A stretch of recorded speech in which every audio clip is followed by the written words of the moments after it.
Halo teman-teman, hari ini kita akan belajar Communication Accommodation Theory bersama kelompok 1. Hai semua, kali ini kelompok kami akan membahas tentang Communication Accommodation Theory, konvergensi, dan divergensi. Nah, untuk konvergensi adalah cara seseorang mengubah cara bicaranya agar terlihat sama dengan lawan bicaranya. Hal ini untuk menghormati lawan bicaranya. Nah, untuk konvergensi, kelompok kami mengambil studi kasus tentang Kimba Family. Kimba Family merupakan keluarga multikultural dari Indonesia dan Korea yang terdiri dari Apajai, Mama Gina, Suji, Yunji, dan Jio. Nah, untuk tahu materi lebih lanjut, yuk simak materinya. Selanjutnya kita masuk ke bagian kata dan frasa. Kimba Family sering berkomunikasi menggunakan bahasa yang informal atau bahasa sehari-hari. Nah, Kimba Family memiliki ciri khas kata dan frasa seperti sarangnya yang berarti aku mencintaimu, omo yang dapat mengekspresikan kaget, dan daebak yang artinya luar biasa. Nah, Kimba Family juga sering menggunakan kata sapaan seperti oma dan apa yang berarti ibu dan ayah. Gak cuma itu, Kimba Family sering berkomunikasi menggunakan bahasa Korea dibandingkan bahasa Indonesia. Selanjutnya adalah faktor-faktor yang mempengaruhi CAT atau Communication Accommodation Theory. Nah, di sini ada 3 faktor nih. Ada faktor interpersonal, antarpersonal, dan juga faktor kontekstual. Nah, ya kita mulai dari faktor interpersonal. Faktor interpersonal adalah faktor yang muncul dari diri dalam masing-masing individu yang melakukan perilaku komunikasi. Nah, kalau misalnya kita lihat dalam kasus Kimba Family ini, teman-teman. Nah, kita bisa melihat salah satu faktor interpersonalnya adalah identitas sosial ataupun identitas pribadi yang dimiliki masing-masing anggota keluarga dari Kimba Family. Yang mana kalau misalnya kita lihat ada Mama Gina dan juga Apajai. Nah, Mama Gina ini berlatar belakang orang Indonesia dan Apajai berlatar belakang sebagai orang Korea Selatan. Dimana kalau misalnya kita analisis dari konvergensinya di sini Mama Gina dan Apajai saling menghormati dan menghargai dalam hal komunikasi dan juga kehidupan sehari-hari, sehingga mereka bisa melebur dan melaksanakan atau melakukan komunikasi yang lebih efektif dan efisien. Nah, selanjutnya kalau misalnya kita lihat dari sudut pandang divergensi, di mana Mama Gina dan Apajai tetap melakukan kebudayaannya masing-masing. Kadang Mama Gina masih berbahasa Indonesia dan Apajai juga kadang masih menggunakan bahasa Korea, sehingga kontras di antara keduanya tetap menimbulkan perspektif yang berbeda di antara keduanya. Nah, selanjutnya kalau misalnya kita tinjau dari faktor antar personal, di mana faktor antar personal di sini berarti faktor-faktor yang timbul akibat adanya komunikasi atau interaksi antar dua individu. Nah, misalnya kalau kita lihat di sini adalah status sosial, di mana interaksi antara Mama Gina dan Apajai di sini tidak memiliki takhta ataupun hierarki yang berbeda ataupun yang meningkat-ningkat gitu. Jadi di sini mereka tetap saling melebur dan sehingga masih bisa melakukan komunikasi yang efektif.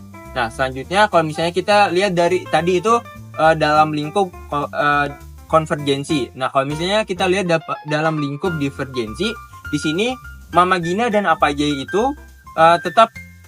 Mama Gina dan Apajai di sini memiliki perbedaan umur dengan anak-anaknya, sehingga cara mereka berkomunikasi, anak-anaknya berkomunikasi dengan Apajai berkomunikasi dengan anaknya pasti berbeda, sehingga komunikasi yang dilakukan mereka itu tetap ada perbedaan cara berkomunikasinya. Nah, yang terakhir adalah faktor kontekstual. Yang mana faktor kontekstual ini kita yang ditimbulkan di mana lingkungan mereka melakukan tindakan komunikasi. Nah, kalau teman-teman bisa lihat, kan sekarang keluarga Kimbap ini tinggal di Korea Selatan. Jadi faktor kalau misalnya kita lihat dalam lingkup konvergensi di sini, kadang-kadang keluarga Kimbap ini menggunakan bahasa Korea sebagai bahasa pengantar dalam komunikasinya setiap hari. Nah, kalau misalnya kita dalam lingkup divergensi, terkadang keluarga Kimba Family masih menggunakan bahasa Indonesia sebagai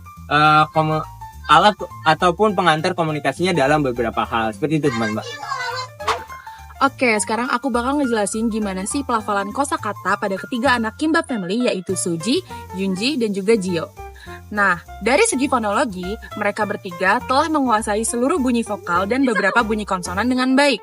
Namun, terdapat bunyi yang mengalami substitusi seperti konsonan getar huruf F, menjadi bunyi lateral yaitu huruf L. Contoh katanya yaitu seperti rumah menjadi lumah. Penggunaan volume suara dan intonasi pada teori ini sangatlah penting. Mama Gina yang berasal dari Indonesia, terutama dari Bandung, mungkin lebih terbiasa dengan volume dan intonasi yang ramah dan lembut. Sedangkan apa aja yang berasal dari Korea menyukai volume suara yang lebih keras dan intonasi suara yang cepat.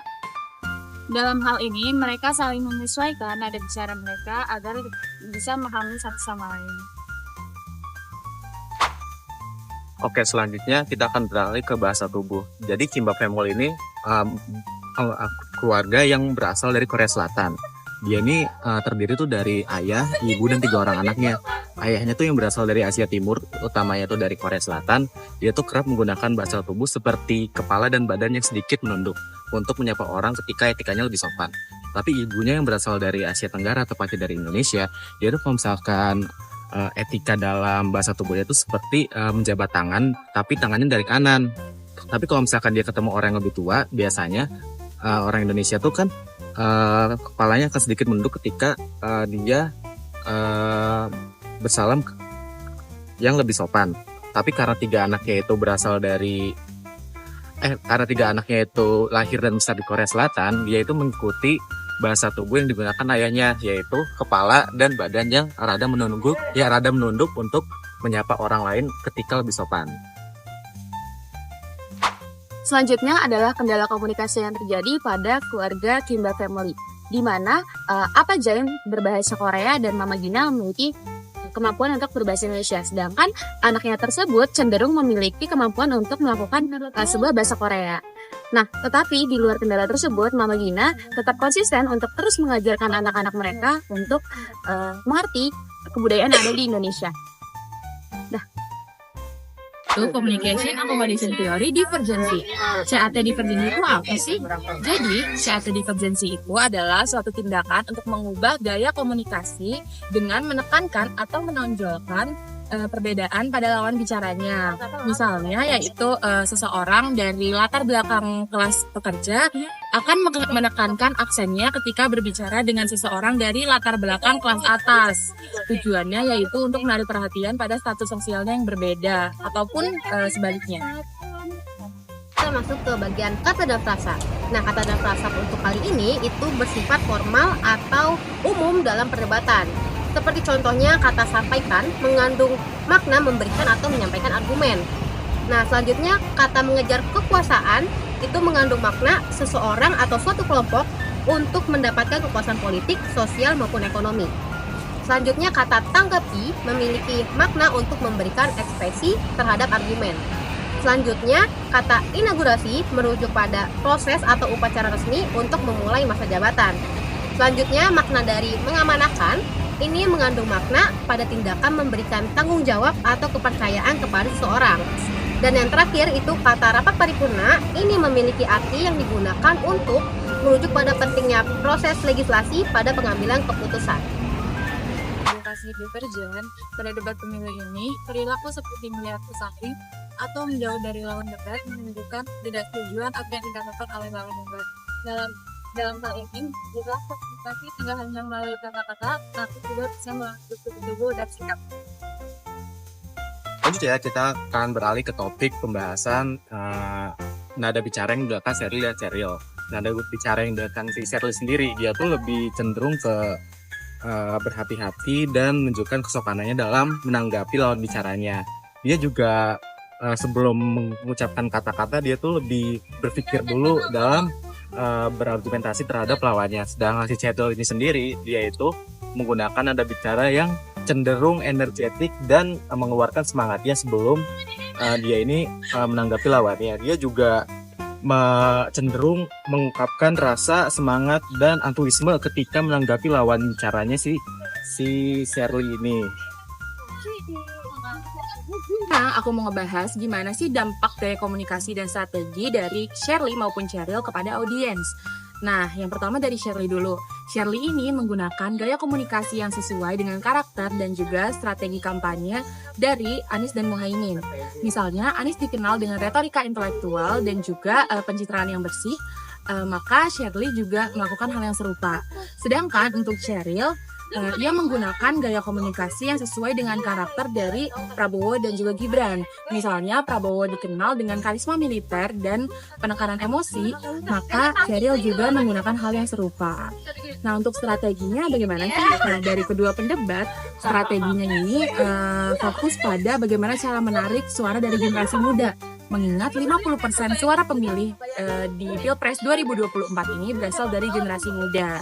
Nah, untuk dampak pada audiensnya, kedua pendebat berfokus pada bagaimana audiens, khususnya generasi muda, melihat dan juga memahami bagaimana visi dan misi dari kedua paslon, yaitu Anies Mohaimin dan juga Prabowo Gibran. Selanjutnya kita akan belajar mengenai faktor-faktor yang mempengaruhi CET dalam studi kasus debat Shirley dan juga Sheryl dalam debat Capres dan Cawapres. Nah, kalau misalnya kita lihat dalam kasus debat ini, kita bisa melihat ada 3 faktor nih teman-teman. Faktor interpersonal, antarpersonal, dan juga faktor kontekstual. Kita mulai dari faktor interpersonal, di mana faktor interpersonal ini adalah faktor yang muncul dari masing-masing individu yang melakukan komunikasi. Nah, kalau misalnya kita lihat dalam studi kasus debat ini, Shirley dan Sheryl memiliki identitas sosial ataupun identitas pribadi yang berbeda, di mana perbedaan ini ditimbulkan akibat pasangan calon yang mereka dukung. Jadi ketika mereka berkomunikasi, kalau misalnya kita lihat dari sudut pandang divergensi, kita melihat tentunya mereka melakukan komunikasi yang berbeda dan mereka menetapkan nilai-nilai mereka yang berbeda sehingga muncul kontras dalam waktu mereka berkomunikasi. Nah, selanjutnya adalah faktor antarpersonal. Nah, faktor antarpersonal ini adalah faktor yang timbul ketika satu individu dan satu individu lain melakukan komunikasi atau interaksi. Nah, dalam studi kasus debat ini kita bisa melihat dalam hal Shirley dan juga Sheryl, mereka sekali lagi mendukung pasangan calon yang berbeda, sehingga dalam waktu komunikasi mereka sangat kontras gitu status sosial mereka dalam mendukung pasangan calon dan pasangan calon yang lain, sehingga dalam berkomunikasi perbedaan itu muncul dan bisa terlihat. Nah, yang terakhir adalah faktor kontekstual. Nah, dalam faktor kontekstual ini teman-teman, kita harus melihat bahwasannya konteks mereka melakukan komunikasi adalah ketika mereka mendukung pasangan calon masing-masing. Jadi tentunya tidak mungkin faktor munculnya konvergensi akan sedikit, sehingga yang lebih menonjol adalah faktor munculnya divergensi, yang mana mereka saling menunjukkan perbedaan-perbedaan di antara pasangan calon atau menguatkan opini-opini yang mereka keluarkan. Begitu teman-teman, kurang lebihnya faktor-faktor yang mempengaruhi CET dalam studi kasus debat gitu. Nah, untuk efektivitas akomodasi komunikasi, Shirley cenderung mementingkan isu-isu yang ada di partainya, sedangkan Sheryl lebih mementingkan isu-isu yang sedang relevan di kalangan anak muda. Dalam komunikasi yang terjadi pada kasus debat. Nah, kendala yang terjadi mencakup aspek visual, yaitu ada gestur dan busana yang dipakai oleh para pendebat. Nah, Shirley dalam menyampaikan gagasannya memiliki argumen yang kuat dalam mendukung paslonnya. Sedangkan Sheryl juga memiliki gagasan yang kuat dalam menolak argumen si Shirley. Selain itu, aspek verbal juga tak kalah penting, di mana para pendebat harus memiliki gaya komunikasi yang mudah dipahami oleh para audiens. Nah, gaya komunikasi yang efektif tentunya dapat mendapatkan kepercayaan dari para masyarakat, sedangkan gaya komunikasi yang tidak terkontrol tentunya dapat menimbulkan kesan negatif dan emosional. Nah, selain itu, dari analisis tersebut, dapat kita simpulkan bahwa para pendebat harus memiliki gaya komunikasi yang dapat dimengerti dan dapat menyesuaikan gaya komunikasi yang efektif untuk nantinya melakukan debat dan mendapat kepercayaan dari para audiens dalam konteks politik ini.